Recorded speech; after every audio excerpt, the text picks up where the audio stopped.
산책을 듣는 시간.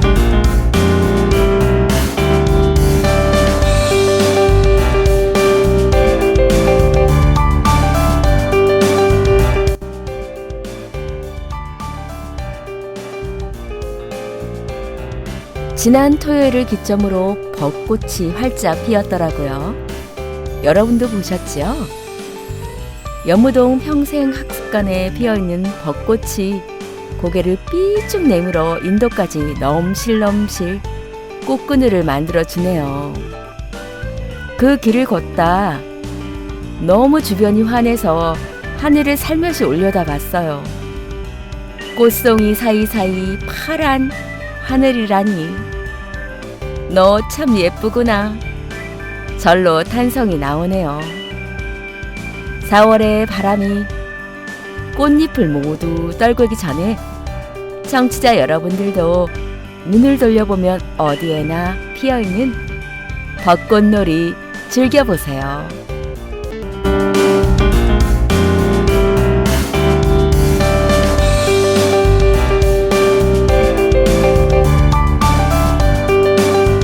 안녕하세요. 산책을 듣는 시간의 낭독자 오로라예요. 산책을 듣는 시간은 손 FM 96.3MHz 목요일 오전 9시에 여러분을 찾아가는 라디오 방송이에요. 지금은 어린 왕자를 선택해서 낭독해 드리고 있어요. 산책을 듣는 시간을 들으시면서 나의 마음속으로 천천히 산책하는 시간이 되길 바랍니다. 지난 방송에서는 어린 왕자 1장부터 9장까지 낭독해 드렸어요. 어릴 적 화가의 꿈을 버리고 비행사가 되었던 주인공이 사막에서 어린 왕자를 만나서 어린 왕자의 별에 대한 이야기를 듣게 되죠. 주인공은 어린 왕자가 있었다는 증거라고, 어린 왕자가 매혹적이었고 웃었고 양 한 마리를 가지고 싶어 했다는 것이 그가 이 세상에 있는 증거야 라고 말하지요. 여러분이 세상에 있다는 증거에 대해 잠시 생각해 보셔도 좋겠네요. 그것이 자신이 진정 원하는 것일 수도 있으니까요.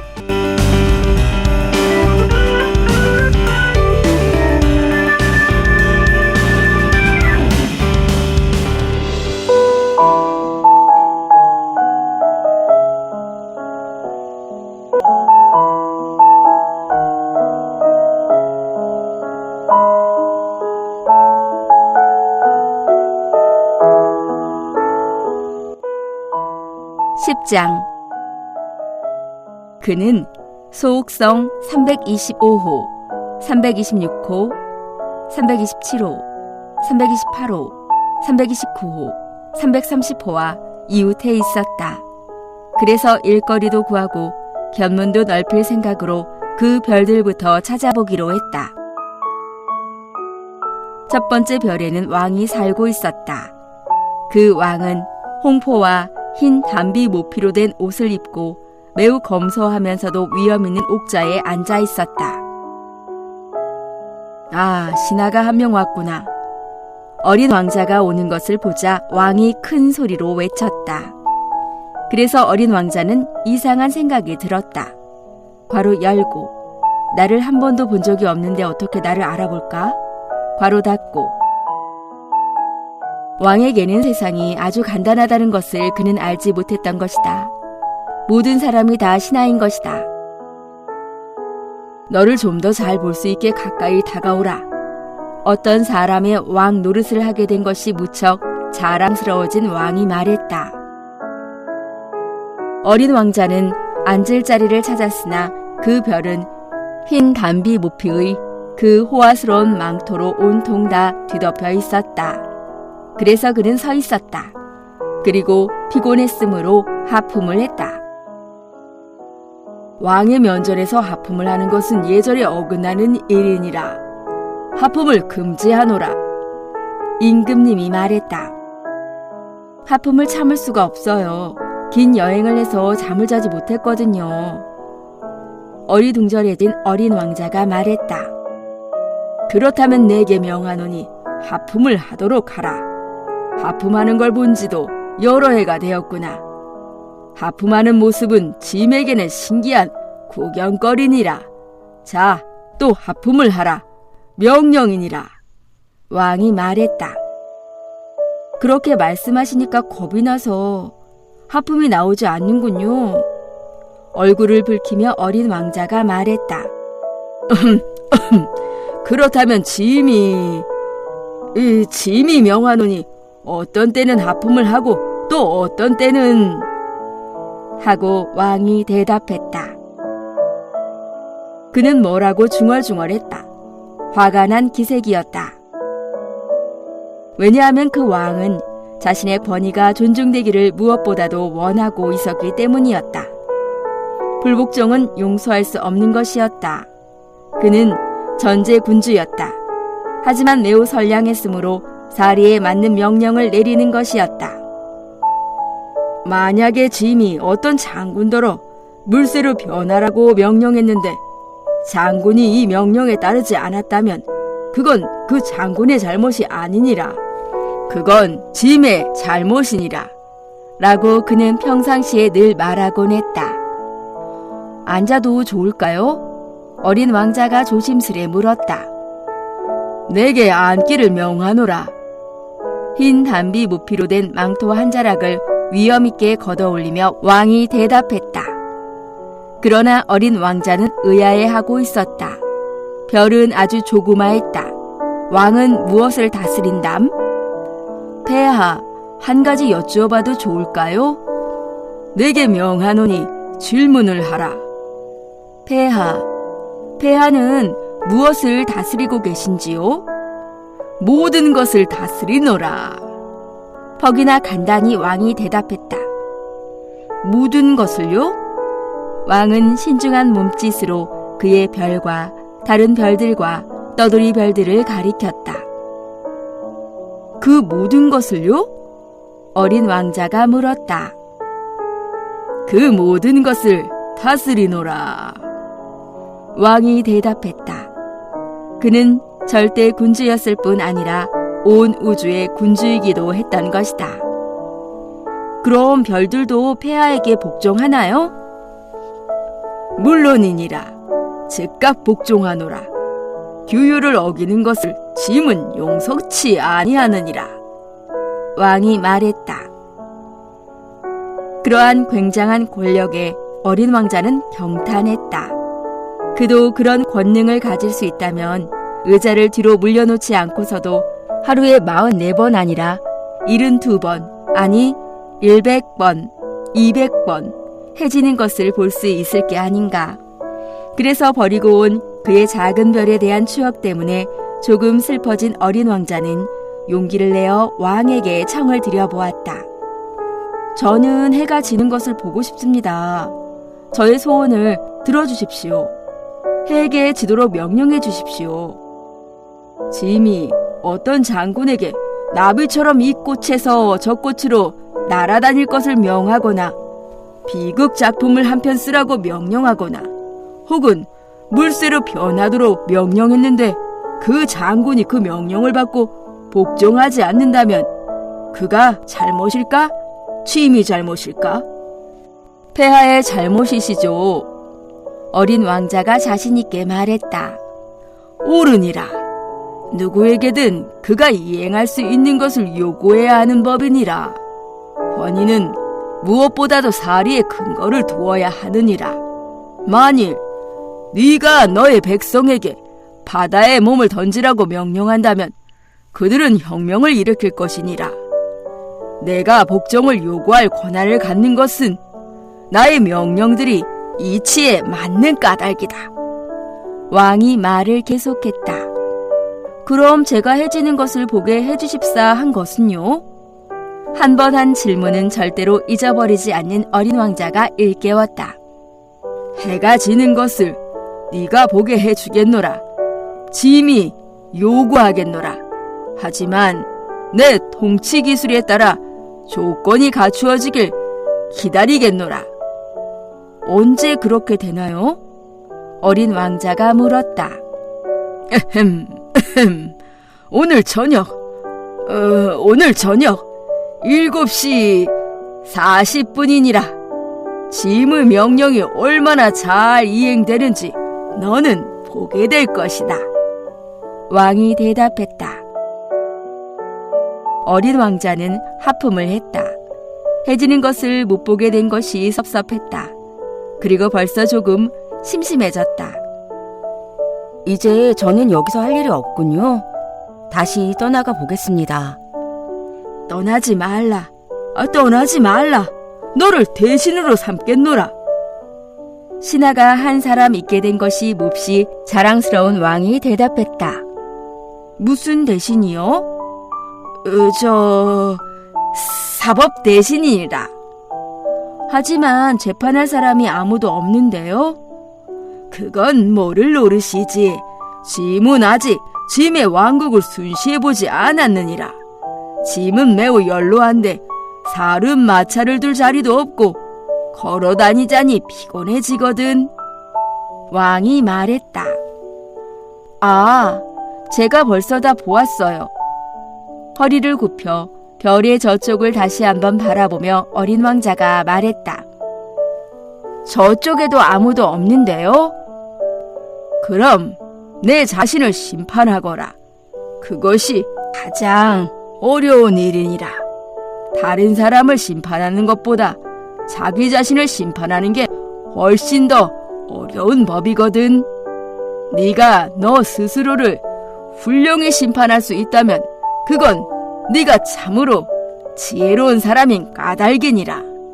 왕이 대답했다. 저는 어디서든 저를 심판할 수 있어요. 여기서 살 필요는 없습니다. 어린 왕자가 말했다.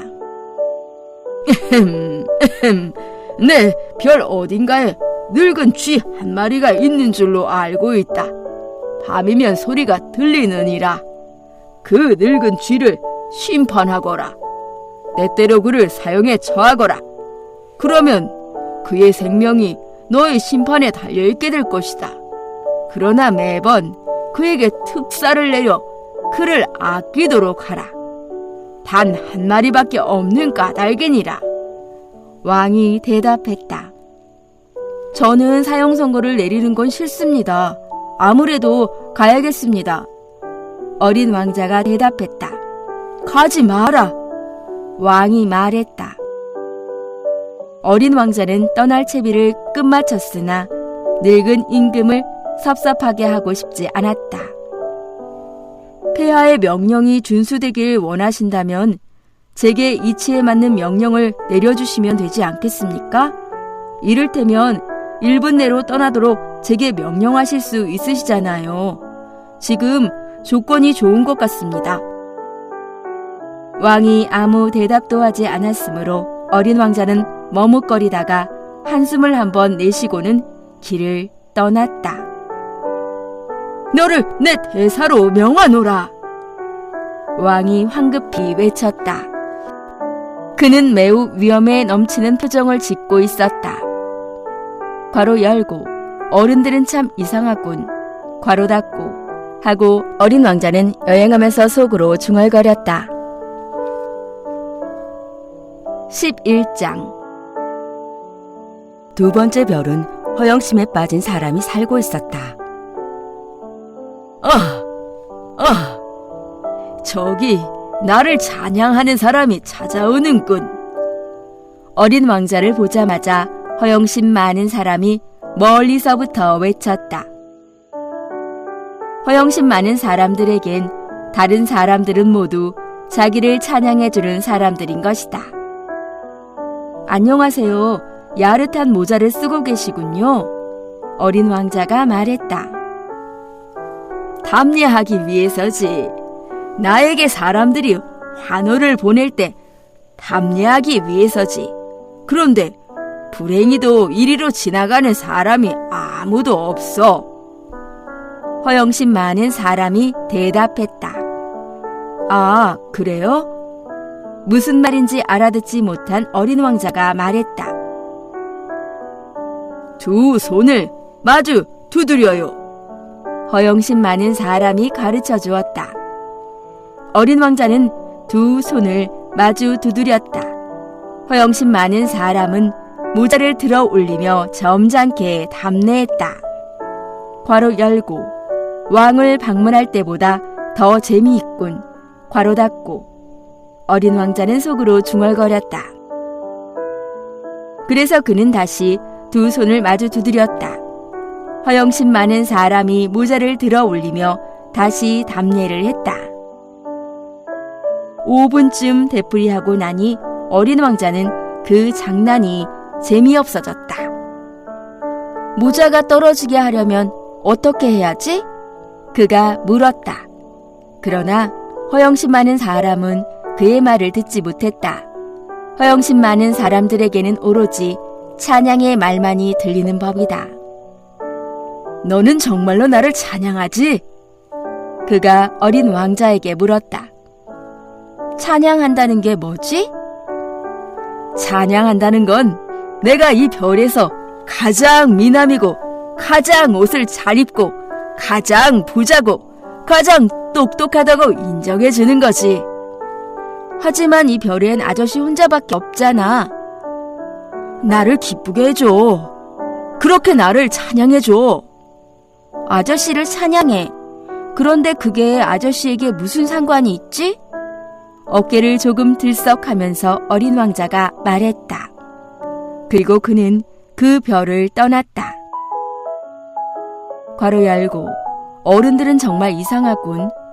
괄호 닫고 하고 어린 왕자는 여행하면서 속으로 중얼거렸다. 12장. 그 다음 별에는 술꾼이 살고 있었다. 그 방문은 매우 짧았지만 어린 왕자를 깊은 우울에 빠뜨렸다. 뭘 하고 있어요? 빈 병 한 무더기와 술이 가득 차 있는 병 한 무더기를 앞에 놓고 말없이 앉아있는 술꾼을 보고 그가 말했다. 술을 마시지. 침울한 표정으로 술꾼이 대꾸했다. 왜 술을 마셔요? 어린 왕자가 그에게 물었다. 잊기 위해서지. 술꾼이 대답했다. 무엇을 잊기 위해서예요? 측은한 생각이 든 어린 왕자가 물었다. 부끄럽다는 걸 잊기 위해서지. 머리를 숙이며 술꾼이 대답했다. 뭐가 부끄럽다는 거지요? 그를 돕고 싶은 어린 왕자가 캐물었다. 술을 마시는 게 부끄러워.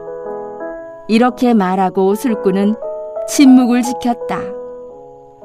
그래서 난처해 든 어린 왕자는 길을 떠나버렸다. 괄호 열고 어른들은 정말 참 이상하군.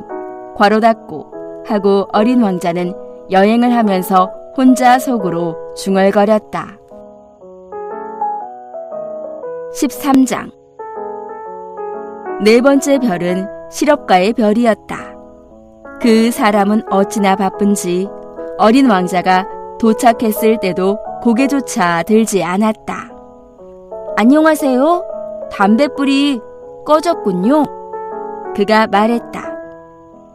셋에다 둘을 더하면 다섯, 다섯하고 일곱을 더하면 열둘, 열둘에 셋을 더하면 열다섯, 안녕.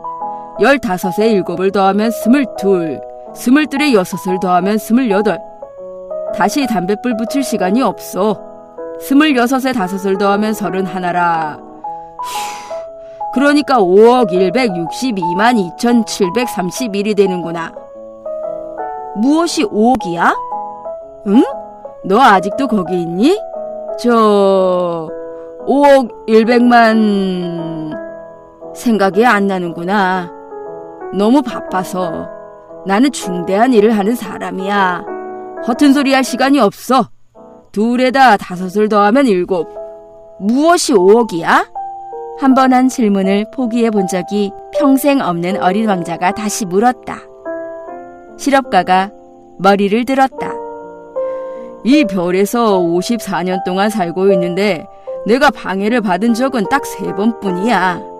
첫 번째는 20년 전이었는데 어디서 왔는지 모를 웬 풍뎅이가 날 방해했어. 그게 요란한 소리를 내서 계산이 4군데나 틀렸었지. 두 번째는 11년 전이었는데 신경통 때문이었어. 난 운동 부족이거든.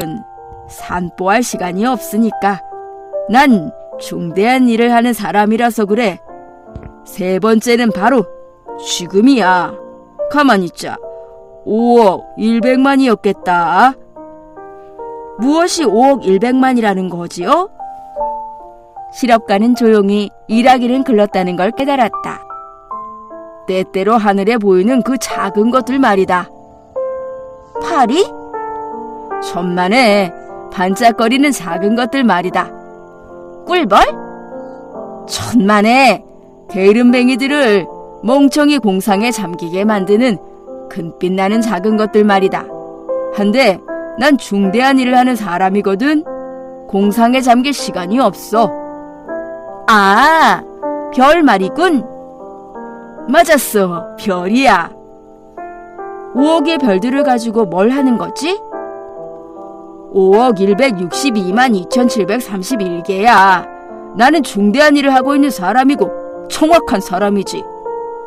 그 별들 가지고 뭘 하는 거야? 뭘 하느냐고? 그래. 아무것도 하는 것 없어. 그것들을 소유하고 있지. 별들을 소유하고 있다고? 그래. 하지만 내가 전에 본 어떤 왕은 소유하지 않아. 그들은 다스리지. 그건 아주 다른 얘기야. 그럼 그 별들을 소유하는 게 아저씨에게 무슨 소용이 돼? 부자가 되는 거지. 부자가 되는 게 무슨 소용이 있어? 다른 별들이 발견되면 그걸 사는데 소용되지. 괄호 열고 이 사람도 그 술꾼처럼 말하고 있군. 괄호 닫고 하고 어린 왕자는 생각했다. 그래도 그는 질문을 계속했다. 별들을 어떻게 소유한담? 별들이 누구 거지? 투덜대듯이 실업가가 되물었다. 모르겠는걸? 그 누구의 것도 아니겠지. 그러니까 내 것이지. 내가 제일 먼저 그 생각을 했으니까. 그러면 아저씨 것이 되는 거야? 물론이지. 임자 없는 다이아몬드는 그걸 발견한 사람의 소유가 되는 거지. 임자가 없는 섬을 네가 발견하면 그건 네 소유가 되는 거고, 네가 어떤 좋은 생각을 제일 먼저 해냈으면 특허를 맡아야 해. 그럼 그것이 네 소유가 되는 거야.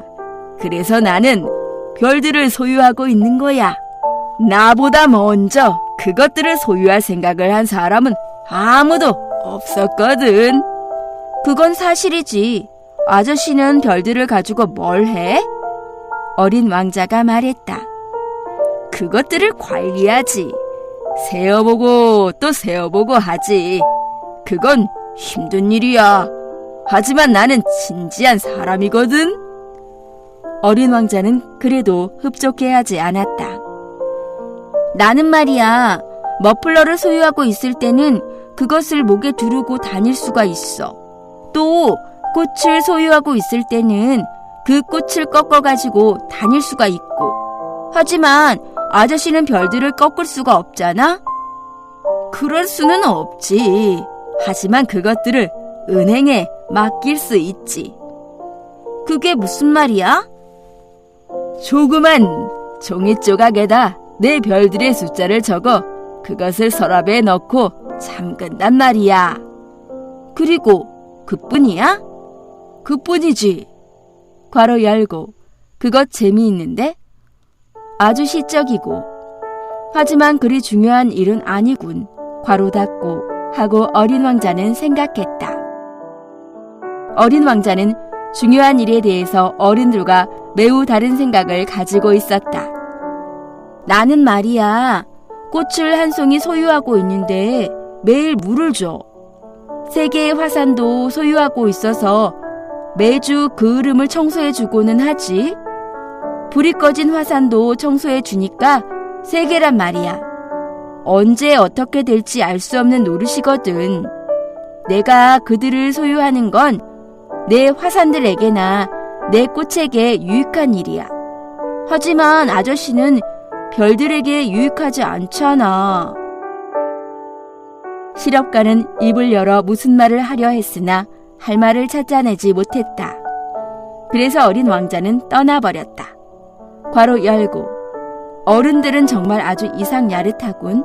괄호 닫고 하고 어린 왕자는 여행하면서 혼자 속으로 중얼거릴 뿐이었다. 14장. 5번째 별은 무척 흥미로운 별이었다. 그것은 모든 별들 중에서 제일 작은 별이었다. 가로등 하나와 가로등을 켜는 사람이 있을 자리밖에 없었다. 하늘 한 구석, 집도 없고 사람도 살지 않는 별에서 가로등과 가로등 켜는 사람이 무슨 소용이 있는지 어린 왕자는 도무지 이해할 수가 없었다. 그렇지만 그는 속으로 중얼거렸다. 괄호 열고 이 사람은 어리석은 사람인지는 몰라. 그래도 왕이나 허영심 많은 사람이나 실업가 혹은 술꾼보다는 덜 어리석은 사람이지. 적어도 그가 하는 일은 하나의 의미가 있거든. 가로등을 켤 때는 별 한 개를 혹은 꽃 한 송이를 더 태어나게 하는 거나 마찬가지니까. 가로등을 끌 때면 그 꽃이나 그 별을 잠들게 하는 거고. 그거 아주 아름다운 직업이군. 아름다우니까 진실로 유익한 것이고. 괄호 닫고 그 별에 다가가자 그는 가로등 켜는 사람에게 공손히 인사했다. 안녕, 아저씨. 왜 가로등을 지금 막 껐어? 안녕, 그건 명령이야. 가로등 켜는 사람이 대답했다. 명령이 뭐야? 내 가로등을 끄는 거지. 잘 자. 그리고 그는 다시 불을 켰다. 왜 지금 막 가로등을 다시 켰어? 명령이야. 가로등 켜는 사람이 대답했다. 무슨 말인지 모르겠는걸? 어린 왕자가 말했다. 이해할 건 아무것도 없지. 명령은 명령이니까. 잘 자. 가로등 켜는 사람이 말했다. 그리고 가로등을 껐다. 그리고 나서는 붉은 밭바무늬의 손수건으로 이마에 땀을 닦았다. 난 정말 고된 직업을 가졌어. 전에는 무리가 없었는데 아침에 불을 끄고 저녁이면 다시 켰었지. 그래서 나머지 낮 시간에는 쉬고 나머지 밤 시간에는 잠을 잘 수 있었거든. 그럼 그 후 명령이 바뀌었어? 명령은 바뀌지 않았으니까 그게 문제지. 이 별은 해가 갈수록 빨리 돌고 있는데 명령은 바뀌지 않았단 말이야. 가로등 켜는 사람이 말했다. 그래서? 어린 왕자가 말했다. 그래서 이제는 이 별이 매 분마다 1회전을 하고 있으니까 1초도 쉴 새가 없는 거야. 매 분마다 한 번씩 껐다가 켰다가 해야 하는 거지. 그거 참 이상하네. 아저씨네 별에선 하루가 1분이라니. 조금 더 이상할 것도 없지. 우리가 이야기를 하고 있은 지가 벌써 한 달이 되었단다. 가로등 켜는 사람이 말했다. 한 달이? 그래, 30분이니까 31일이지. 잘 자. 그리고 그는 다시 가로등을 켰다. 어린 왕자는 그를 바라보았다. 명령에 그토록 충실한 그 가로등 켜는 사람이 그는 좋아졌다. 의자를 뒤로 물리면서 해지는 걸 보고 싶어 하던 지난 일이 생각났다. 그 친구를 도와주고 싶었다. 저 말이야. 쉬고 싶을 때 쉴 수 있는 방법이 있어. 그야 언제나 쉬고 싶지. 가로등 켜는 사람이 말했다. 사람은 누구나 성실하면서도 또 한편 게으름 부리고 싶을 수 있는 것이다. 어린 왕자는 말을 계속했다. 아저씨 별은 아주 작으니까 세 발짝만 옮겨놓으면 한 바퀴 돌 수 있잖아? 언제나 햇빛 속에 있으려면 천천히 걸어가기만 하면 되는 거야. 쉬고 싶을 때면 걸어가도록 해. 그럼 하루해가 원하는 만큼 길어질 수 있을 거야. 그건 별 도움이 되지 못하겠는걸. 내가 무엇보다 좋아하는 건 잠을 자는 거니까. 가로등 켜는 사람이 말했다. 그거 유감인데? 어린 왕자가 말했다. 유감이야. 잘 자. 가로등 점화하는 사람이 말했다. 그리고는 가로등을 껐다. 괄호 열고 저 사람은 다른 모든 사람들, 왕이나 허영심 많은 사람이나 술꾼 혹은 실업가 같은 사람들에게 멸시받을 테지? 하지만 우스꽝스럽게 보이지 않는 사람은 저 사람뿐이야. 그건 저 사람이 자기 자신이 아닌 다른 일에 전념하기 때문일 거야. 괄호 닫고 더 멀리로 여행을 계속하면서 어린 왕자는 생각했다. 그는 섭섭해서 한숨을 내쉬며 이런 생각도 했다. 괄호 열고 내가 친구로 삼을 수 있었던 사람은 저 사람뿐이었는데 그렇지만 그의 별은 너무 작아. 두 사람이 있을 자리가 없거든. 괄호 닫고 그가 그 축복받은 별을 잊지 못하는 것은 24시간 동안에 1440번이나 해가 지기 때문이었는데 그것은 어린 왕자가 차마 스스로에게도 고백하지 못하는 것이었다. 15장 6번째 별은 10배나 더 큰 별이었다. 그 별에는 무지하게 커다란 책을 쓰고 있는 늙은 신사 한 분이 살고 있었다. 이야, 탐험가가 하나 오는군. 어린 왕자를 보며 그가 큰 소리로 외쳤다. 어린 왕자는 테이블 위에 걸터 앉아 조금 가쁜 숨을 몰아쉬었다. 벌써 몹시도 긴 여행을 했던 것이다. 어디서 오는 거냐? 그 노인이 물었다. 이 두꺼운 책은 뭐예요? 여기서 뭘 하시는 거지요? 어린 왕자가 물었다. 난 지리학자란다. 노인이 말했다. 지리학자가 뭐예요? 바다와 강과 도시와 산, 그리고 사막이 어디에 있는지를 아는 사람이지. 그거 참 재미있네요. 그거야말로 직업다운 직업이군요. 어린 왕자는 말하고 지리학자의 별을 한번 휘둘러 보았다. 그처럼 멋진 별을 그는 본 적이 없었다. 할아버지 별은 참 아름답군요. 넓은 바다도 있나요? 난 몰라. 지리학자가 대답했다. 그래요? 괄호 열고 어린 왕자는 실망했다. 괄호 닫고 그럼 산은요? 난 몰라. 지리학자가 말했다. 그럼 도시와 강과 사막은요? 그것도 알 수 없다. 지리학자가 말했다. 할아버진 지리학자 아니에요? 그렇지. 하지만 난 탐험가가 아니거든. 내겐 탐험가가 절대적으로 부족하단다. 도시와 강과 산, 바다와 태양과 사막을 새로 다니는 건 지리학자가 하는 일이 아니야. 지리학자는 아주 중요한 사람이니까 한가로이 돌아다닐 수가 없지. 서재를 떠날 수가 없어. 서재에서 탐험가들을 만나는 거지. 그들에게 여러 가지 질문을 하여 그들의 기억을 기록하는 거야. 탐험가의 기억 중에 흥미로운 게 있으면 지리학자는 그 사람의 정신 상태를 조사시키지. 그건 왜요?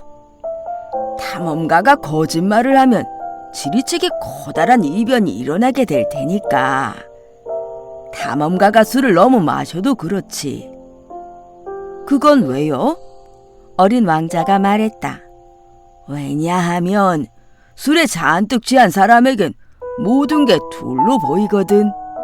그렇게 되면 지리학자는 산 하나밖에 없는 데다 산 둘을 기입하게 될지도 모르잖아.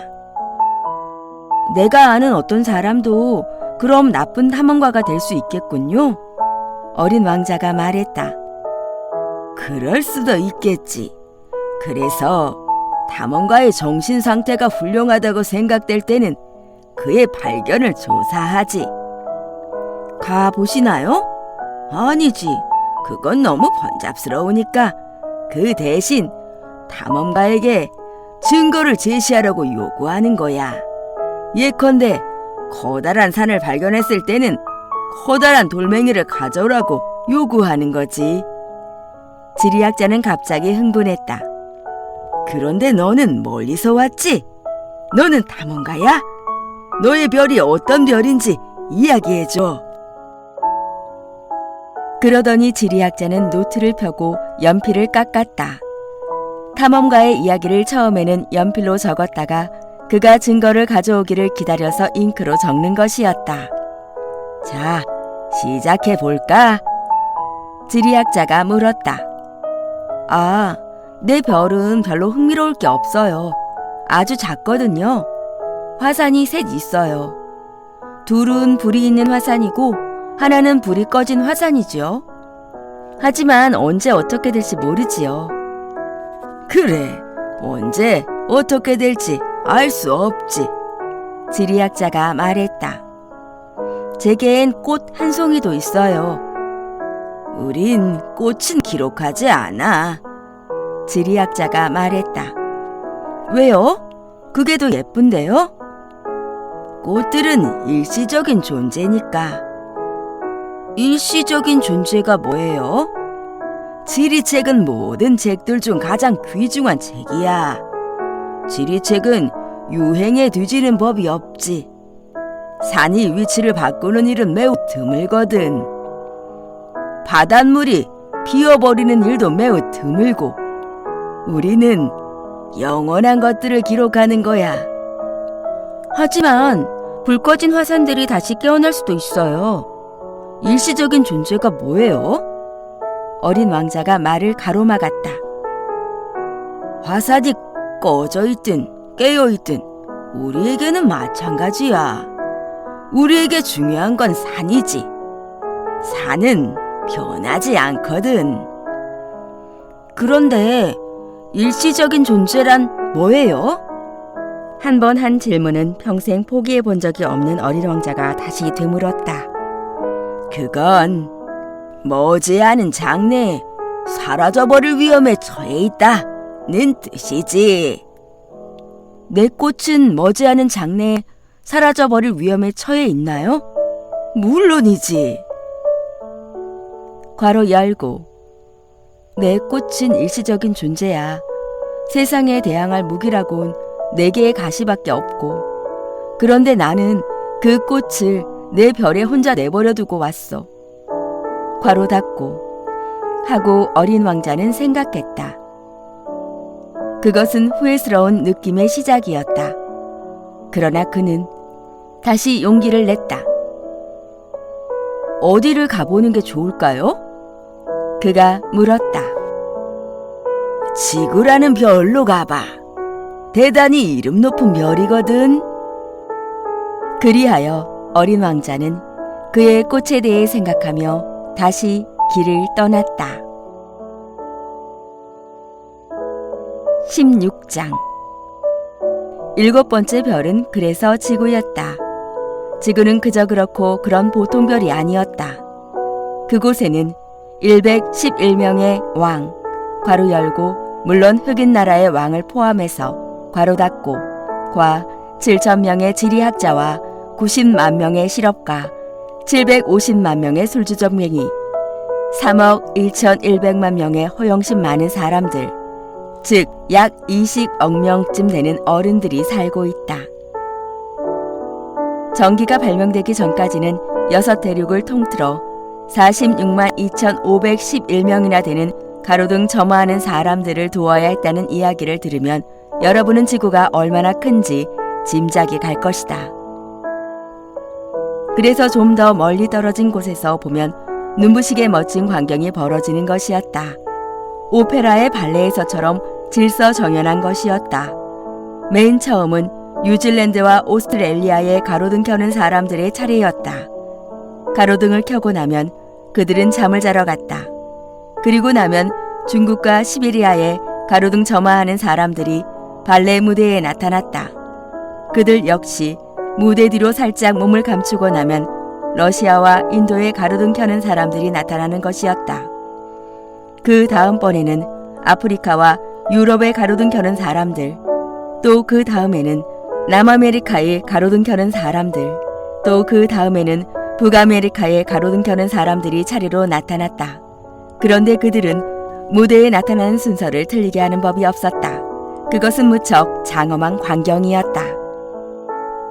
오직 북극에 단 하나밖에 없는 가로등 켜는 사람과 북극에 있는 그의 동료들만이 한가롭게 태평스러운 생활을 하고 있었다. 그들은 1년에 2번 일을 했다. 17장. 재치를 부리려다 보면 조금 거짓말을 하는 수가 있다. 가로등 켜는 사람들에 대해 내가 한 이야기는 아주 정직한 것은 못 된다. 지구를 잘 알지 못하는 사람들에게 자칫하면 지구에 대한 잘못된 생각을 가지게 할 수도 있을 이야기였다. 사람들이 지구 위에서 차지하는 자리란 실은 아주 작은 것이다. 지구에서 사는 20억의 사람들이 어떤 모임에서처럼 서로 좀 바짝바짝 붙어서 있는다면 세로 20마일, 가로 20마일의 광장으로도 충분할 것이다. 그들을 태평양의 아주 작은 섬 위에 차곡차곡 쌓아 놓을 수도 있을 것이다. 물론 어른들은 이런 말을 하면 믿지 않을 것이다. 그들은 자신들이 굉장히 많은 자리를 차지하고 있다고 생각하기 때문이다. 그들은 자신들이 바오밥 나무처럼 중요하다고 생각하고 있다. 그러니까 여러분은 그들에게 계산을 해보라고 일러주어야 한다. 그들은 숫자를 좋아하니까. 그럼 그들은 기분 좋아할 것이다. 하지만 여러분은 그 문제를 푸느라 시간을 낭비할 필요는 없다. 그것은 쓸데없는 것이다. 여러분은 내 말을 믿지 않는가? 어린 왕자는 그래서 지구에 발을 들여놓았을 때 사람이라곤 통 보이지 않는데 놀랐다. 그가 잘못해서 다른 별로 찾아온 게 아닌가 겁이나 있을 때 달 같은 빛깔의 고리가 모래 속에서 움직이는 것이 보였다. 안녕? 어린 왕자가 무턱대고 말했다. 안녕. 뱀이 말했다. 지금 내가 도착한 별이 무슨 별이지? 어린 왕자가 물었다. 지구야. 아프리카지. 뱀이 대답했다. 그래? 그럼 지구에는 사람이 아무도 없니? 여긴 사막이야. 사막에는 아무도 없어. 지구는 커다랗거든. 뱀이 말했다. 어린 왕자는 돌 위에 앉아 눈길을 하늘로 향했다. 누구든 언제고 다시 자기 별을 찾아낼 수 있게 별들이 환히 불밝혀져 있는 건지 궁금해. 내 별을 바라봐. 바로 우리들 위에 있어. 그런데 어쩌면 저렇게 멀리 있지? 아름답구나. 여긴 무엇하러 왔니? 뱀이 물었다. 난 어떤 꽃하고 애 사이에 골치 아픈 일이 있단다. 어린 왕자가 말했다. 그래? 뱀이 대답했다. 그리고 그들은 서로 잠자코 있었다. 사람들은 어디에 있지? 사막에선 조금 외롭구나. 어린 왕자가 마침내 다시 입을 떼었다. 사람들 가운데서도 외롭기는 마찬가지야. 뱀이 말했다. 어린 왕자는 그를 한참 바라보았다. 넌 아주 재미있게 생긴 짐승이구나. 손가락처럼 가느다랗고. 그가 말했다. 그래도 난 왕의 손가락보다도 더 힘이 세단다. 뱀이 말했다. 어린 왕자는 미소를 지었다. 넌 힘이 세지 못해. 발도 없고 여행도 할 수 없잖아. 난 배보다 더 먼 곳으로 너를 데려다 줄 수 있어. 뱀이 말했다.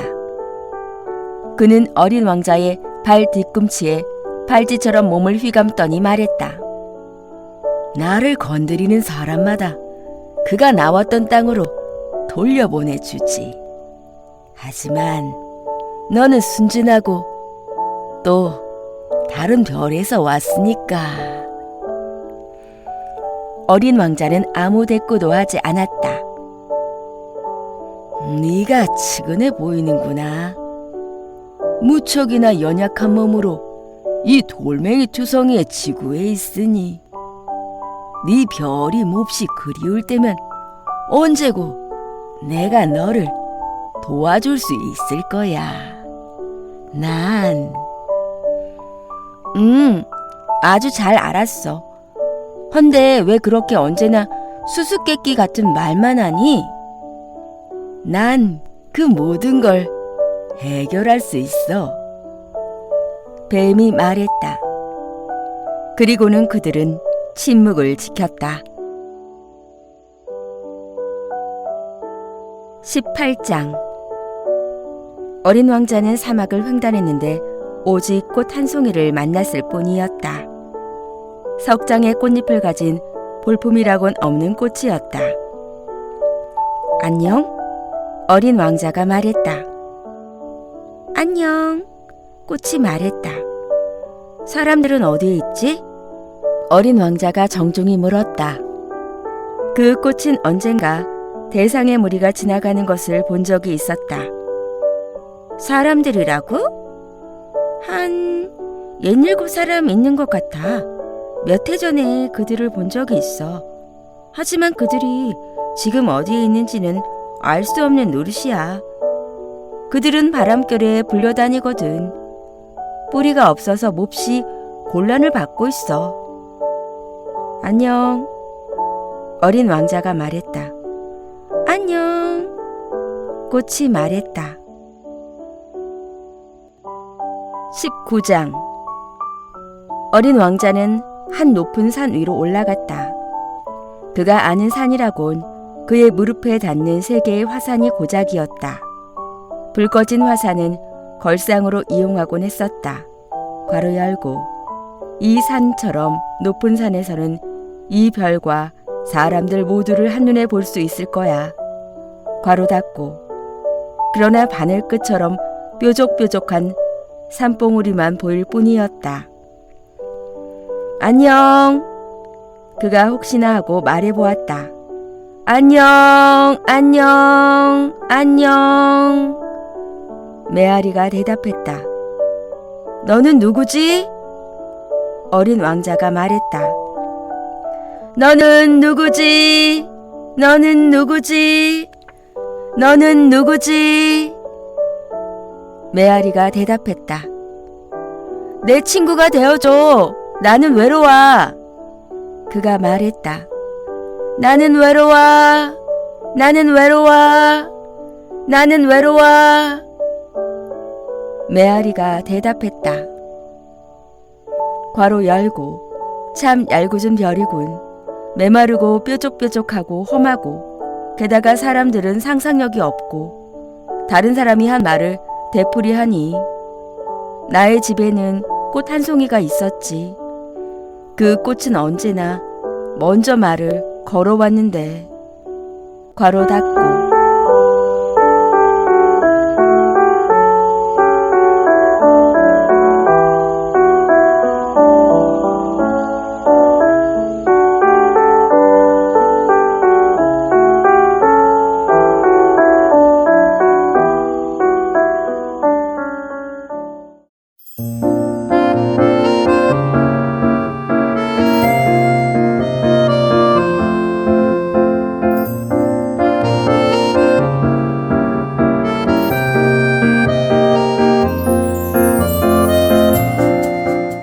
여러분, 오늘의 산책을 하면서 어떤 문장이 마음을 두드리셨나요? 그 문장을 되뇌어 보세요. 그리고 왜 그 문장이 내 마음을 두드렸을까? 잠시 생각해 보시면서 내면의 나에게 조금 더 다가가세요. 오늘의 산책은 여기까지입니다. 모든 행운과 긍정이 청취자 여러분과 함께 하길. 행복 충전!